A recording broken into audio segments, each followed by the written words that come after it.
Horas, Bali G Academy hadir setiap hari, ya. Sudah 5 bulan ini, ya, 5 bulan 2 hari, ya, tanggal 28 Mei, ya, sekarang, 29, ya, 29 Mei 2024, ya, kita tagih lagi, ya. Janji sebelumnya, ya, saya sudah membuat video tentang janji dari Capres 2014, Bapak Insinyur Joko Widodo, ya. Sekarang kita tagih lagi janjinya, ya. Ada juga tentang penegakan hukum yang mengayomi rakyat, ya, tidak tebang pilih, ya. Janji Capres 2019 Bapak Insinyur Joko Widodo yang sekarang Presiden incumbent, ya, sampai Oktober 2024 tahun ini. Oke, pemirsa, ya, coba kita tonton dulu, ya, janji beliau ini, ya, pada saat debat Capres 2019 lalu, ya. Waktunya 1 menit. Waktunya koreksi 2 menit. Saya akan lakukan revisi-revisi undang-undang yang menghambat berkembangnya UKM-UKM kita. Kita akan revisi banyak sekali undang-undang yang tidak pro kepada investasi. Kita juga akan perbaiki aparat-aparat yang tidak memberikan pengayoman, tidak memberikan perlindungan terhadap rakyat kita. Aparat-aparat, maksudnya di sini aparat polisi kan, Pak? Aparat-aparat polisi yang tidak mengayomi rakyat, tidak melindungi rakyat. Lalu kami menagih janji Bapak ini, ya. Saya sudah laporkan semua berikut dengan bukti-bukti, 37 bukti ilmiah terjadi rekayasa yang dilakukan oleh, ya, secara institusional itu, Pak.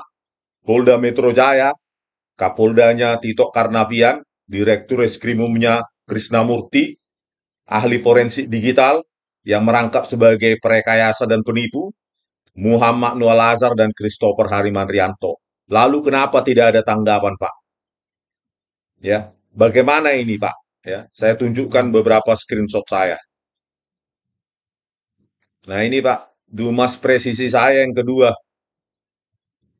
Kenapa tidak ditanggapi, Pak, oleh Kapolri yang Bapak angkat, Jenderal Listio Sigit Prabowo? Dianggap angin lalu. Rekayasa yang saya laporkan, Krisnamurti, 31 Maret 2024. 1 Maret 2024 juga tidak ada tanggapan, tidak ada respon, belum diproses. Saya laporkan Muhammad Nual Azhar dengan 30 bukti ilmiah. Bagaimana ini, Pak Presiden Republik Indonesia yang incumbent? Janji Anda ini 2019 pada saat debat Capres. Ke Propam juga, Pak. Saya lampirkan 1 Maret 2024, 30 bukti ilmiah. Tidak ada tanggapan. Pemerintahan yang bersih bagaimana ini, Pak? Setnek bahkan ke Menteri Sekretaris Negara, Setnek Pratikno, ya, Bapak Pratikno juga sudah saya laporkan, Dumas Setnek Go ID, tidak ada tanggapan. Kompolnas juga, Pak, April 12 April 2024, yang seharusnya tugasnya bertanggung jawab kepada Presiden di Undang-Undang apa itu Kepolisian Republik Indonesia, menjadi pengawas bagi kepolisian, tidak ada tanggapan, Pak, dicuekin. 37 bukti ilmiah saya lampirkan, tidak ada tanggapan dari Kompolnas. Takut semua, Pak, pada Tito Karnavian dan Krisnamurti ini. Bagaimana ini, Pak, janjinya? Menko Polhukam 2 kali, Pak, saya surati email Menko Polhukam pada saat Bapak Mahfud MD, dan sekarang Menko Polhukam yang sekarang, yang baru, sudah keduanya saya surati, saya email berikut dengan 37 bukti ilmiah tersebut. Tidak ada tanggapan, Pak, sama sekali. Bagaimana ini, Pak, pemerintahan yang bersih, hukum yang mengayomi rakyat, tidak tebang pilih. Bagaimana, Pak, janjinya? 37 bukti ilmiah ini saya selalu lampirkan, Pak, kemana-mana dan tidak ada tanggapan ke Komisi 3 DPR, ke DPR juga, ke Komisi Yudisial, Komisi Kejaksaan, Mahkamah Agung, Jaksa Agung, Komisi Kejaksaan, semuanya makan gaji buta, Pak. Nggak ada itu mengayomi rakyat, mendiamkan justru, bungkam terhadap rekayasa barbar brutal yang dilakukan oleh Tito Karnavian secara institusional. Kenapa saya bilang, Pak, secara institusional? Kalau tidak ada koordinasi dari Tito Karnavian dan Krisnamurti ini di Polda Metro Jaya, tidak mungkin bagian pengawasan dan penyidikan itu menyetujui rekayasa Muhammad Noel Azhar dan Christopher Arimanrianto itu, Pak. Ada bagian-bagian di sana yang mengawasi penyidikan dan penyelidikan, entah berapa orang di sana di Polda Metro Jaya. Kenapa ini lolos menjadi produk resmi Polda Metro Jaya yang dikirim diantar langsung oleh Krisnamurti, produk rekayasa itu ke Kejaksaan Tinggi DKI Jakarta, disebarkan ke semua ahli, disajikan di persidangan oleh para jaksa ini. Kenapa ini dibiarkan, Pak? Bungkam, Pak. Mana janjinya? Janji adalah hutang. Ini sampai saya buat diagramnya, Pak. Pak Joko Widodo. Mudah-mudahan ada yang apa ya, tag atau apa menonton ya. Tapi ini biarkanlah ini jadi jejak digital, Pak. Ya, karena apa yang bisa kami lakukan sebagai rakyat? Masa datang langsung ke istana diterima? Kan bersurat dulu secara resmi, melampirkan bukti-bukti. Jadi bukan bukti kosong, hoax. Sudah saya lakukan. Tapi bagaimana ini? Ini semua disebarkan oleh Krisnamurti ini. Video CCTV rekayasa, BAP rekayasa ini disebarkan semua ke jaksa, ke ahli, toksikolog, psikolog, kriminolog, ahli hukum pidana, ke hakim. Jadi pertimbangan ke dokter forensik, sampai bahan pertimbangan hakim kasasi. Bagaimana ini, Pak, janjinya sekarang? Hukum.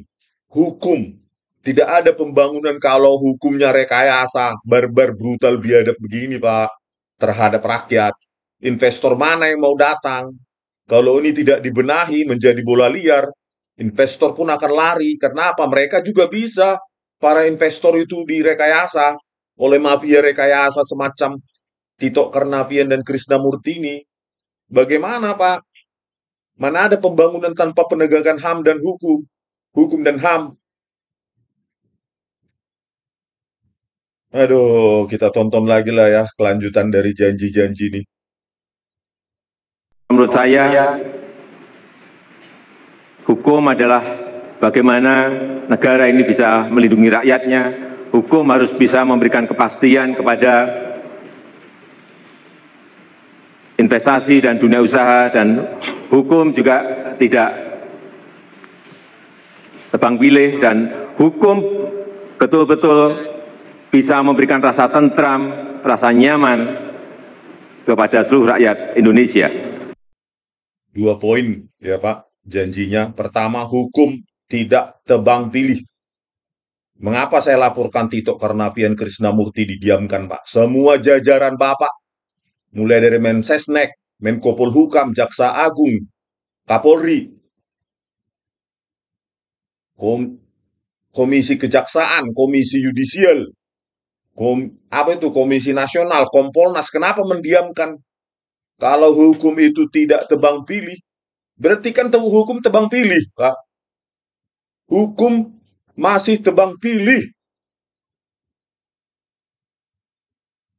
Tidak ada perubahan, memburuk malah. Rekayasa ini terjadi tahun 2016 dan ini dibiarkan seorang rakyat Anda di penjara sudah 8,5 tahun dengan bukti yang mereka rekayasa. Bayangkan, Pak, seorang Kapolda Metro Jaya melakukannya. Kapolri 2016, sekarang Mendagri. Masa dia sampai check out dari dunia ini kita biarkan saja tanpa ada konsekuensi hukum? Enak sekali, Pak. Kalau gitu ya ditiru nanti oleh para polisi yang lainnya di junior dia, para jaksa lainnya, junior-junior Ardhito Muardi, Sugikarpalo, ya, Haribowo, Sandi Handika dan lainnya akan ditiru. Oh yaudah, kita ikut rekayasa aja. Nanti naik kita jadi Kejaksaan Negeri Aspidum, Kepala Kejaksaan Negeri Aspidum, mungkin Kejaksaan Tinggi, bahkan Jaksa Agung nanti mereka. Produknya rekayasa. Bagaimana itu menjadi apa ya? Tidak tebang pilih kalau ini tidak tersentuh hukum. Mulailah Pak investigasi menyeluruh tentang ini. Buktikan video apa itu. 37 bukti ilmiah saya itu. Valid, verified. Mengayomi rakyat, Bapak bilang. Melindungi rakyat. Apa Pak? Kami khawatir sebagai rakyat. Kami khawatir, kami berpotensi untuk direkayasa. Sekarang pertanyaannya sudah berapa orang dipengaruhi Tito Karnavian dan Krisnamurti di jajaran kepolisian yang siap memangsa rakyat untuk dimanipulasi dan direkayasa. Kalau itu sudah menjadi SOP, menjadi kebiasaan, tabiat di institusinya, ya habislah rakyat, Pak. Korban mereka terus, apapun bisa direkayasa. Dan hakim, jaksa kalau berkomplot, ya habislah kami sebagai rakyat. Tinggal direkayasa aja.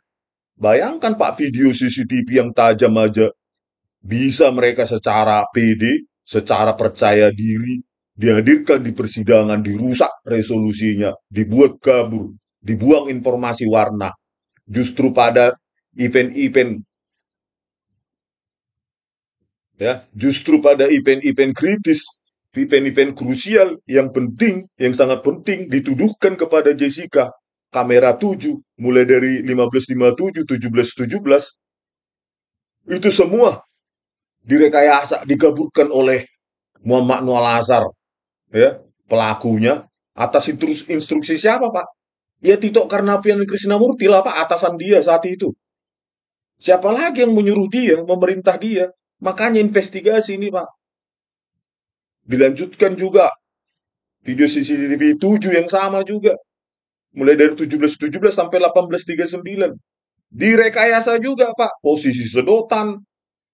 Ya, ketika Mirna Salihin meminum itu, katanya sedotannya sudah ada dalam gelas. Itu produk dari rekayasa mereka. Bagaimana ini, Pak Joko Widodo, Presiden incumbent yang terhormat sampai Oktober 2024 ini. Masa ini dibiarkan seperti ini? Katanya tadi janjinya hukum tidak tebang pilih, hukum mengayomi, melindungi rakyat. Apa kami khawatir, Pak, menjadi korban rekayasa mereka.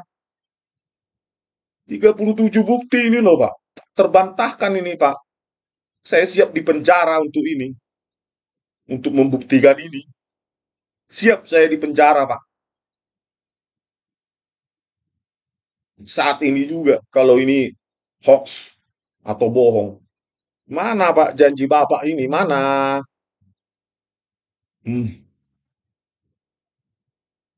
Pak Kiai, saya persilakan untuk menambahkan. Program kami ke depan adalah melanjutkan reformasi di bidang hukum secara total. Salah satunya adalah penataan regulasi.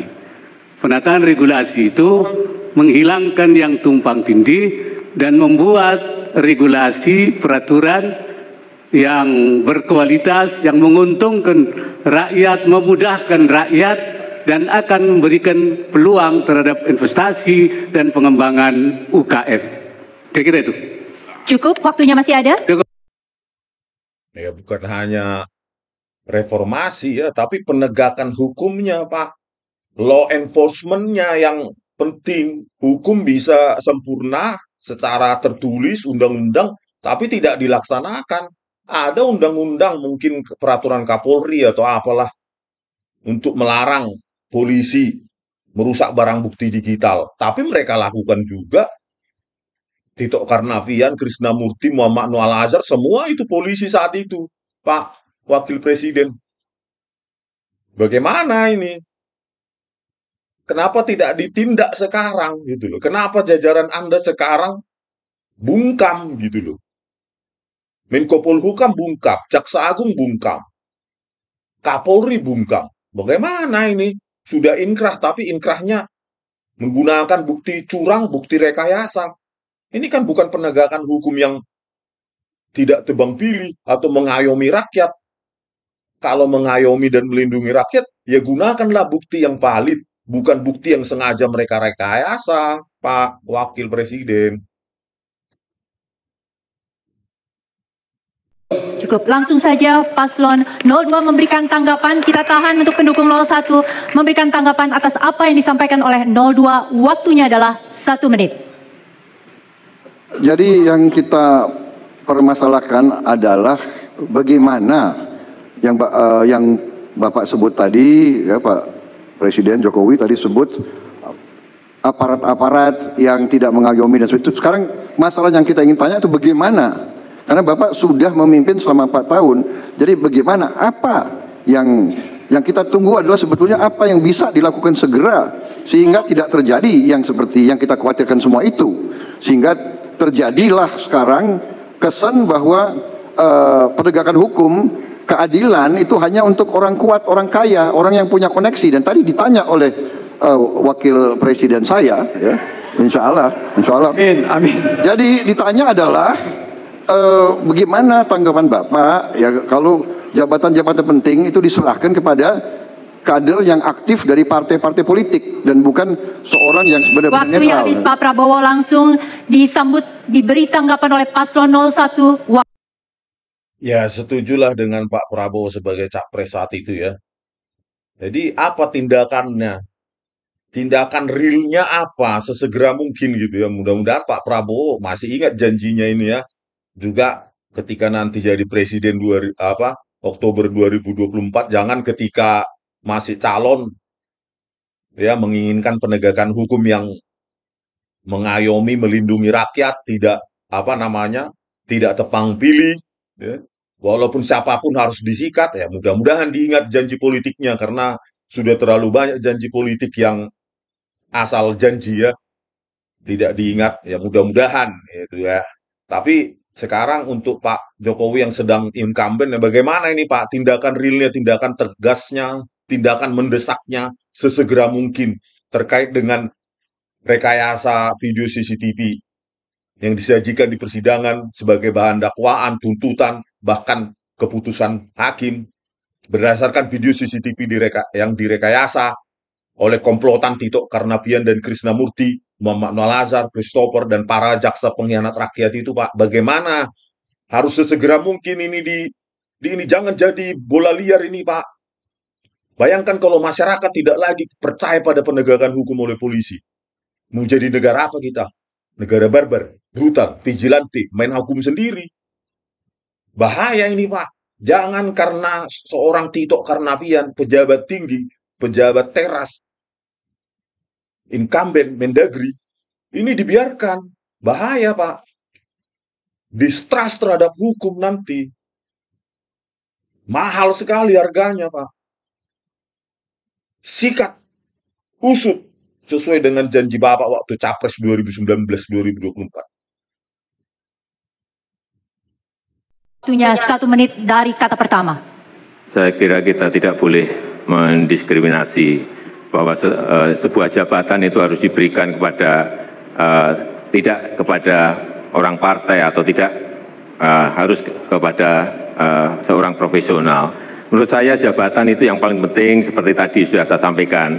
Ada sebuah merit system, ada sebuah proses rekrutmen yang betul, proses rekrutmen yang transparan, proses rekrutmen yang mengacu pada kompetensi, kepada integritas, kepada kapasitas. Banyak kok aparat hukum yang berasal dari partai yang dalam memimpin juga sangat baik dan legendaris, misalnya Pak Baharudin Lopa itu dari P3, nyatanya memimpin kejaksaan juga bisa sangat baik. Kenapa harus dibedakan ini yang partai ini yang non partai? Saya kira sama saja buat saya. Yang paling penting proses. Tapi realitasnya Pak, Jaksa Agung sekarang saya laporkan anak buahnya menyajikan ya, bekerja sama dengan Tito Karnavian dan Krisnamurti, mengubah-ubah isi flashdisk selama persidangan, berubah-ubah tanpa diberitahu oleh ke hakim, ke persidangan, ke depan persidangan, ke pengacara, ke publik. Lolos-lolos saja, Pak, tidak ditanggapi. Mereka bekerja sama, berkomplot, menggunakan barang bukti rekayasa itu di persidangan. Sampai sekarang tidak ada tindak lanjut dari Jaksa Agung. Tidak ada tanggapan sama sekali. Jadi jajaran Bapak ini nol, tong kosong nyaring bunyinya. Hanya janji-janji saja. Jajaran Bapak juga Kapolri, Jenderal Listio Sigit Prabowo, ya, yang menghadirkan, mendirikan atau apalah itu, Humas Presisi tahun 2021. Omong kosong juga Pak hasilnya. Saya sudah lapor 1 Maret 2024, 31 Maret 2024, belum diproses. Tidak ada tanggapan sama sekali. Sedang dipelajari kek, sedang diperiksa kek. Jadi omong kosong semua jajaran Bapak, Pak. Penegakan hukum yang tidak tebang pilih, yang mengayomi rakyat, melindungi rakyat, itu omong kosong, Pak. Setidaknya itu opini saya lah. Karena saya sudah melaporkan. Dan tidak ada hasil. Masa kalau benar tidak tebang pilih, ya usutlah. Periksa Tito Karnavian Krisnamurti. Mulai dari oknum kepolisian. Tito Karnavian Krisnamurti dan Muhammad Noah Lazar itu baru tidak tebang pilih sesuai janji Anda 2019. Pak, jangan seperti inilah kita rakyat dibuat tanpa harapan. Tidak tahu harus mengadu kemana. Tidak tahu harus berbuat apa. Sudah dibuat konten YouTube pun semua bungkam. Sudah dilaporkan di email lewat kanal-kanal resmi mereka. Humas lah, Presisi lah. Tapi hasilnya nol semua. Mana janjinya Pak? Ini mau berakhir ini Oktober 2024. Masa dibiarkan ada seorang rakyat di penjara dengan bukti rekayasa? Oknum aparat juga yang melakukannya rekayasa itu. Bagaimana kok ini dibiarkan? Pertanyaannya ini karena yang saya tangkap basah. Pertanyaan udah berapa kasus mereka rekayasa ini, Pak? Selama karirnya Tito Karnavian, Krisnamurti, dan Muhammad Noah Lazar ini. Ini kan karena saya tangkap basah aja. Kasus-kasus lain kita tidak tahu. Karena saya tidak terlibat di persidangan itu. Ini tolonglah dibenahi Pak Presiden dan Wapres incumbent sebelum Oktober ini. Sebaiknya ini dibenahi, diusut siapapun itu sesuai janji kalian berdua, ya, Bapak Presiden dan Bapak Wakil Presiden incumbent, ya, sesuai janji pada saat capres cawapres di debat itu, tidak tebang pilih siapapun itu, hukum buta terhadap siapapun, sikat usut libas, segera dan mendesak.